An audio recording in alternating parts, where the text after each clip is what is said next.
네, 이사야 44장 22절 23절입니다. 내가 내 허물을 빽빽한 구름같이 내 죄를 안개같이 없이 하였으니 너는 내게로 돌아오라. 내가 너를 구속하였음이라. 여호와께서 이 일을 행하셨으니 하늘아 노래할지어다. 땅의 깊은 곳들아 높이 부를지어다. 산들아 숲과 그 가운데 모든 나무들아 소리내어 노래할지어다.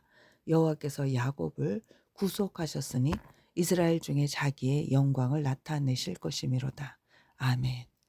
본문은 우리의 죄를 빽빽한 구름, 안개에 비유를 합니다. 구름은 햇빛을 가리고 안개는 시야를 막아 길을 잃게 하지요.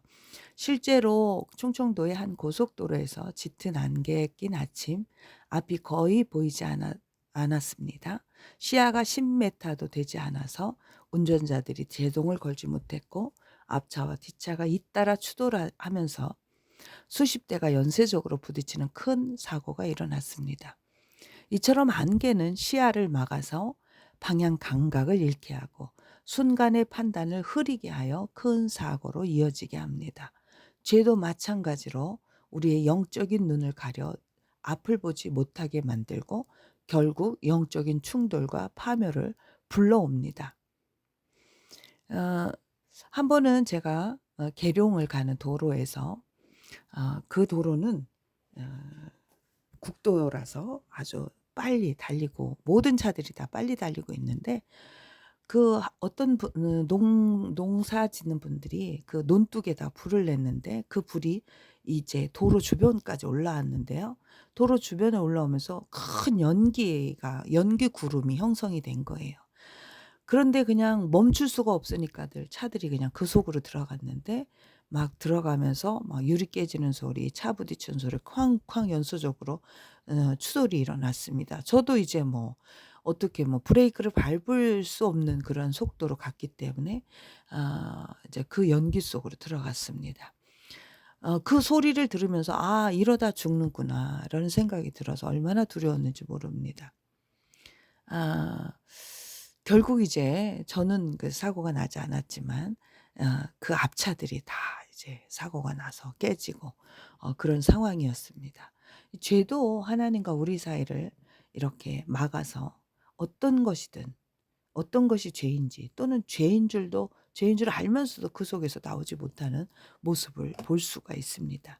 익숙한 길도 안개 속에서는 그러한 그 안개와 같은 연기 속에서는 우리의 인생도 죄라는 안개가 덮이면 익숙한 일, 작은 일도 사고가 납니다.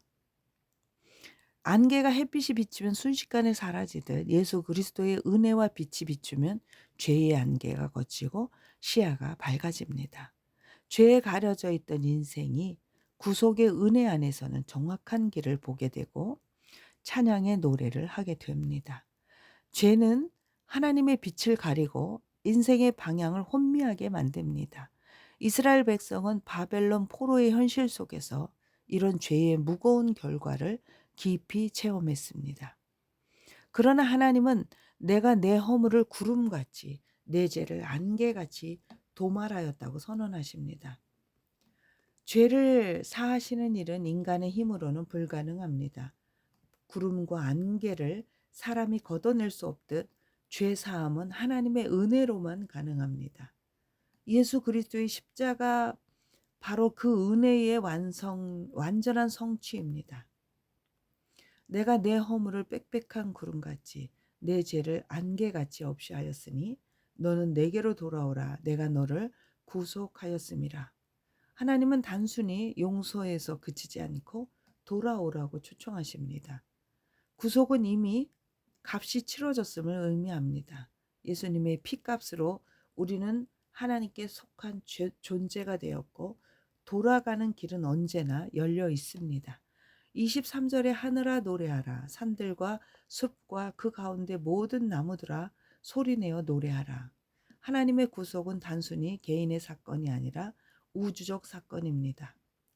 피조 세계가 함께 노래하는 이유는 죄로 인해 신음하던 모든 피조물이 하나님의 구속 안에서 해방과 기쁨을 누렸기 때문입니다. 23절에는 땅의 깊은 곳들아 높이 부를지어다. 여기서 특별히 주목할 부분 땅의 깊은 곳들입니다. 이는 가장 낮은 자리, 절망의 자리, 사람들이 기억하지 못하는 자리까지 포함하는 표현입니다. 시편 130편에서는 깊은 곳에서 주께 부르짖었나이다 라고 했던 것처럼 깊은 곳은 슬픔과 탄식의 자리요, 침묵과 신음의 장소입니다. 그러나 하나님의 구속이 임할 때 땅의 깊은 곳들에서도 찬양이 터져 나옵니다.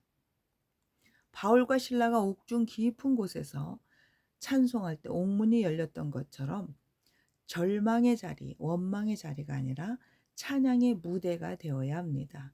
그 어느 곳이든 감사든 또 어려운 자리든 땅의 깊은 곳이든 찬양의 무대가 되어야 합니다. 우리에게 주시는 교훈은 죄의 문제를 인정해야 한다는 것입니다. 우리의 삶을 덮은 구름과 안개 같은 죄를 스스로 해결할 수 없음을 고백해야 합니다. 예수 그리스도의 십자가는 이미 모든 죄를 도말하셨으니 구속의 은혜를 붙잡으십시오. 그리고 돌아오십시오. 하늘 높은 곳뿐 아니라 땅의 깊은 곳에서도 찬양이 울려 퍼져야 합니다. 절망의 자리, 병상의 자리, 실패의 자리조차도 어디서든지 찬양의 자리가 되어야 합니다. 이 찬양이 우리 몸에 깊이 배어 있을 때 그게 가능합니다. 어제 김창월 권사님이 버스 안에서도 찬양이 나온다고 하니 얼마나 감사입니까? 요셉은 애굽의 감옥 깊은 곳에 갇혔지만 그 자리에서 하나님의 은혜를 붙잡았습니다. 절망의 자리가 오히려 하나님의 영광을 드러내는 무대가 되었습니다. 강원도 탄광에서 붕괴 사고로 깊은 땅 속에 갇혔던 광부들이 구조될 때 그들이 지하에서 함께 찬송하고 기도로 버텼다는 간증을 들었습니다. 가장 어두운 깊은 곳에서도 하나님의 전화선이 연결된 사람만이 살아남았습니다. 사랑하는 성도 여러분, 신음의 자리에서도 찬양이 터져 나오기를, 기도가 터져 나오기를, 그리고 그래서 하나님의 전화선이 연결되는 사랑하는 성도들이 되시기를 주님의 이름으로 축원합니다. 기도하겠습니다. 자비로우신 하나님 아버지, 우리 죄를 인정합니다. 남의 허물을 보기 전에 내 눈에 들보를 보라고 했는데 하나님, 우리는 앉으면 남의 이야기, 남의 허물을 이야기합니다. 죄가 죄인 줄도 모릅니다. 주님, 저희들을 용서하여 주옵소서. 저희들의 죄가 빽빽한 구름 같고 안개같이 많습니다. 주님, 십자가로 다 도말하여 주심을 감사드립니다. 돌아오라 하시는 음성 앞에 믿음으로 응답하게 하여 주옵소서. 우리의 인생이 깊은 곳에 있을 때에도 어떤 길로도 갈 수 없을 때 하늘의 길, 은혜의 길, 십자가의 좁은 길, 그 길로 인하여 구속의 은혜로 찬양하게 하시고 절망의 자리가 오히려 주님의 영광을 선포하는 무대가 되게 하여 주옵소서. 아픈 성도들의 죄사함의 평안과 치유의 은혜를 베푸시며 깊은 신음에도 찬양이 터져 나오게 하여 주옵소서. 우리 성도들이 어디서든지 하나님의 구속의 노래를 높이 부르게 하여 주옵소서. 구속하신 은혜를 깊이 기억하며 하늘과 땅과 산과 숲이 찬양하듯 우리의 입술과 삶으로 주님을 높이게 하여 주옵소서. 우리 자녀들에게는 믿음의 유산과 거룩한 정체성을 허락하여 주옵소서.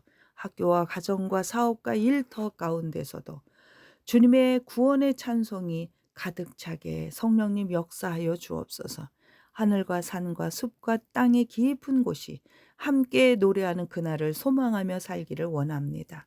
예수 그리스도의 이름으로 기도 올려옵나이다. 아멘. 하늘에 계시는 우리 아버지, 아버지의 이름을 거룩하게 하시며 아버지의 나라가 오게 하시며 아버지의 뜻이 하늘에서와 같이 땅에서도 이루어지게 하소서. 오늘 우리에게 일용할 양식을 주시고 우리가 우리에게 잘못한 사람을 용서해 준 것 같이 우리의 죄를 용서하여 주시고 우리를 시험에 빠지지 않게 하시고 악에서 구하소서.